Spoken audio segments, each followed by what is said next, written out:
Assalamualaikum warahmatullahi wabarakatuh. Waalaikumsalam warahmatullahi wabarakatuh. Apa kabar semuanya? Apakah ada yang tidak hadir atau yang berhalangan hadir? Hadir semua. Mari kita berdoa terlebih dahulu. Silakan pimpin doa, Inka.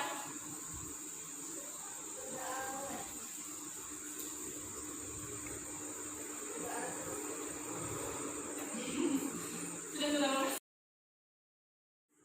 Jadi hari ini kita akan membahas tentang alat optik mata. Sebelumnya saya akan menyampaikan tujuan pembelajaran kita pada hari ini. Yang pertama yaitu kalian itu dapat menjelaskan fungsi dan struktur dari mata ini. Yang kedua dapat menjelaskan daya akomodasi, dan yang terakhir itu dapat mengetahui dan dapat menjelaskan juga apa saja cacat-cacat mata itu. Dan sebelum memasuki materinya, coba kalian lihat pena yang kalian punya atau benda apapun. Apa yang kalian lihat jika benda tersebut didekatkan ke mata?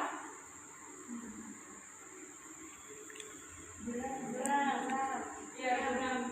Jadi pada dasarnya jangkauan penglihatan pada manusia itu terbatas, yaitu pada jangkauan yang disebut dengan titik dekat mata dan titik jauh mata. Adakah yang tahu mengapa mata dikatakan sebagai alat optik? Saya, Bu. Ya, silakan Sumi. Karena mata itu dapat menangkap suatu gambar. Iya, bagus. Optik karena dapat menangkap satu gambar. Coba sebutkan atau ada yang tahu selain mata alat optik itu apa saja? Silakan, ada yang tahu selain mata apa saja yang dapat dikatakan sebagai alat optik?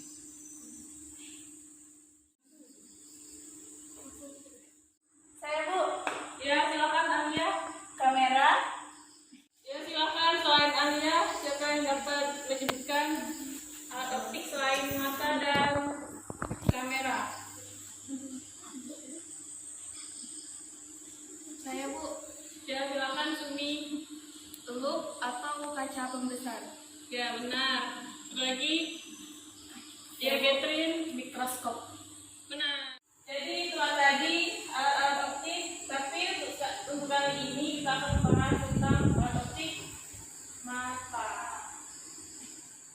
Jadi untuk pembelajaran hari ini kita menggunakan model pembelajaran jigsaw, di mana siswa itu membentuk 3 kelompok yang terdiri dari 3 orang, karena kita membahas 3 materi. Nah, setelah membentuk kelompok itu dinamakan dengan kelompok asal. Nah, kemudian setelah membentuk kelompok asal, kalian membentuk kelompok lagi yang dinamakan dengan kelompok ahli. Nah, pada kelompok ahli ini kalian ditugaskan untuk mempelajari suatu pokok bahasan. Kalian membentuk kelompok terdiri dari 3 orang untuk 3 kelompok.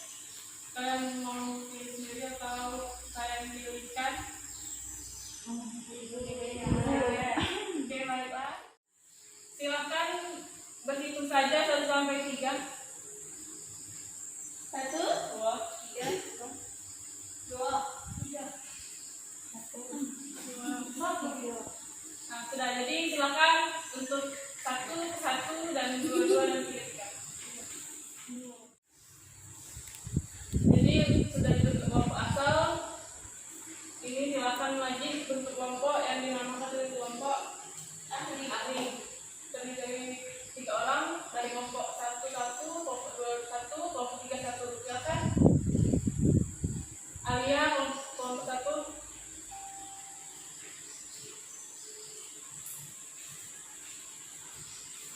Terus Desma. Nah, Desma kelompok 1.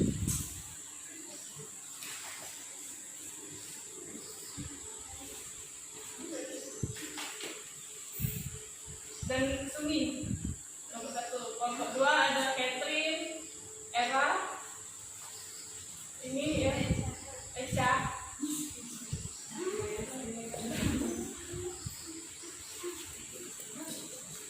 Nah, sisanya itu kelompok 3.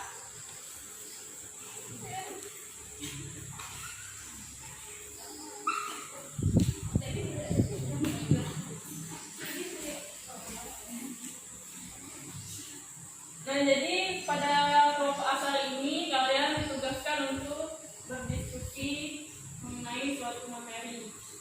Kelompok 1 itu tentang pembentukan cahaya pada mata normal. Kelompok 2 pembentukan cahaya pada mata rabun dekat, yaitu dengan lensa apa? Lensa apa? Cembung. Nah, terus yang terakhir itu pada lensa tikung. Dan tikung itu nyapi. Silakan berdiskusi. Jadi di kelompok ahli ini kalian itu melakukan praktikum virtual lab tentang bagaimana bayangan dibentuk pada lensa tikung, cembung, dan pada mata normal. Ya, silakan ambil praktikum dan nanti akan ada perwakilan untuk membahas ke depan hasil dari praktikumnya. Baiklah, saya akan melakukan percobaan virtual lab untuk lensa cembung atau pada mata hipermetropi atau rabun dekat. Jadi ini adalah tampilannya. Di sini ada lensa cekung dan cembung, bisa diklik. Nah, di sini saya akan melakukan percobaan virtual lab pada lensa cembung. Di pembentukan bayangan ini, kita melakukan 3 sinar istimewa. Jadi sinar ini disebut dengan sinar paraksial. Sinar paraksial itu merupakan pendekatan sinar, di mana sinar-sinar itu dianggap sejajar dengan sumbu utama. Di sinar paraksial ini, itu yang pertama, yaitu sinar dibiaskan ke arah fokus. Lalu sinar yang kedua, atau yang tengah, yaitu sinar yang menuju pusat kelengkungan. Dan yang ketiga, sinar menuju fokus dan dibiaskan sejajar sumbu utama. Kemudian langsung saja pada kondisi pertama. Jadi benda ini bisa digeser, jarak objeknya berubah. Misalnya, jarak bendanya saya ubah jauh sekali, yaitu 500 cm. Bendanya tidak kelihatan, ya karena jauh sekali. Nah, kita bisa lihat bayangannya di sini. Bayangannya jatuh di fokus. Keadaannya kecil dan terbalik. Kalau terbalik, pasti bayangannya nyata. Jadi, untuk yang pertama bisa kita simpulkan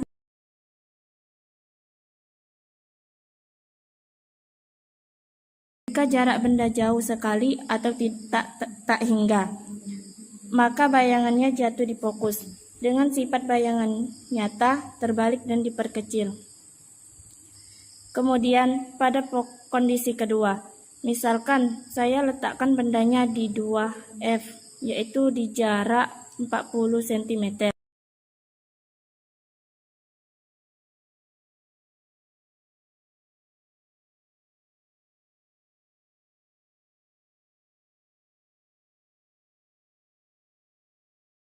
Sifatnya berarti terbalik, nyata, dan sama besar. Kemudian pada keadaan ketiga, misalkan saya letakkan benda di antara F dan 2F, maka bayangannya di sini lebih dari 2F dengan sifat bayangan nyata, terbalik, dan diperbesar. Kemudian jika benda saya letakkan di F, maka bayangannya infinitif, yang berarti tak terhingga. Ini yang dikatakan mata tidak berakomodasi. Kemudian saya geser lagi bendanya mendekati lensa. Nah, jadi pada saat bendanya berada di antara pusat lensa dan fokus, maka bayangannya ada di depan lensa. Kalau berada di depan lensa berarti maya. Kalau maya berarti tegak. Jadi sifat bayangannya maya, tegak, diperbesar. Nah, pada saat ini mata dikatakan berakomodasi maksimum. Ya.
Jadi saya di sini ingin bertanya, kapan sih mata itu dikatakan berakomodasi dan kapan mata tidak dikatakan berakomodasi?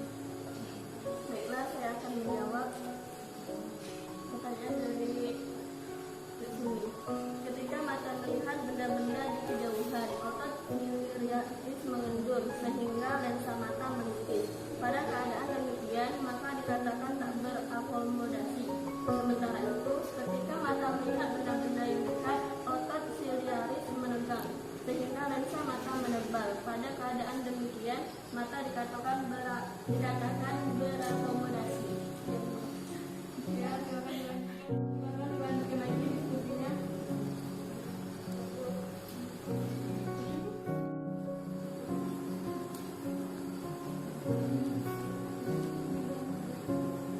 Jadi makin jauh makin dekat.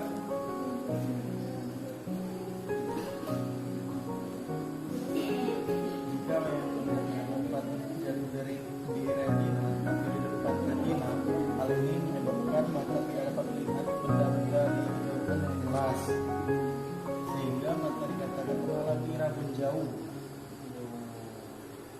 Atau miopi. Miopi istilah.